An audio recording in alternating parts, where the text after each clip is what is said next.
Welcome to the Smart Business Show for May, what is it, the 23rd, May 23rd. Today I want to talk about your goals and measuring your own success and not worrying about what other people are doing so much. So today I went for a run and I ran, 5:32 kilometers, which is super fast for me. I think my fastest, long run, 8 kilometers. Again, I'm doing it. You get why I'm correcting myself right now. So I ran 5:32 kilometers, which was quite fast for me, over 8 kilometers, which was, again, quite fast. Tuesday, I ran with a stroller at like 6:21 per kilometer.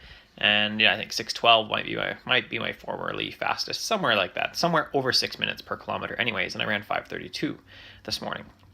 So on my run this morning, I ran down the river, and usually I pass a friend on the way back, quite a good friend of ours. And sometimes we even run first and done some intervals. But anyways, I passed her on the way back, and we were joking around a bit, and because I missed the main group and I didn't know where it went, and felt bad because she didn't let me know where it went. Anyways, but I was saying to her, "Is like, oh, I'm running pretty quick this morning. I've got to rest. That's good." We talked for a couple minutes. Maybe I can go, and but you better not catch up to me again, because she's really fast on her feet. Biking wise, we were really close together when I was biking a lot. In fact, I was faster than her by a bit, but she's fast on the feet, and so I was minimizing my quite impressive run for me at 5:32 per kilometer. And I haven't seen what she ran today, but she probably ran at like 5 minutes per kilometer with the dog, saying it was slow because it's a taper week. She races this weekend.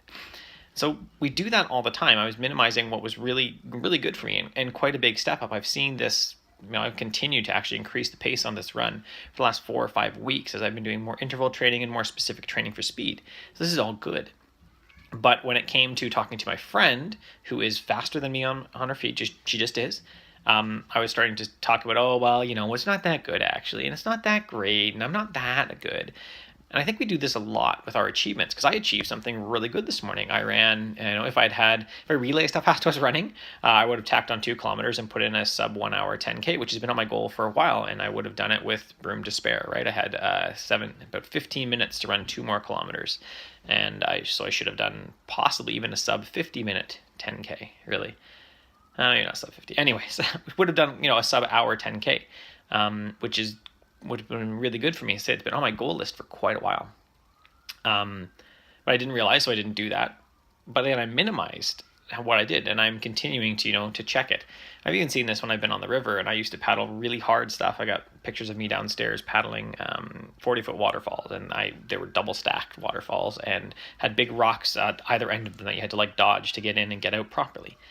And I did that, and then I go kayak with what we would call the beginner run, or on the easy stuff, which is, fairly straightforward whitewater for me. And I'd see a lot of beginners saying, oh, but this is, I need to get out and do harder stuff like you. And I always say, you need to do what you want. Are you enjoying yourself? Where, I'd turn around look, there's an eagle, and we're sitting in the middle of snow-capped peaks, and this is awesome. So why would you minimize what you're doing? If you're having fun, do it. If you're making progress, don't minimize it, right?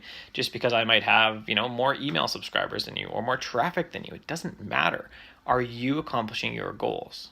That's it. How are you doing? Are you improving based on your goals?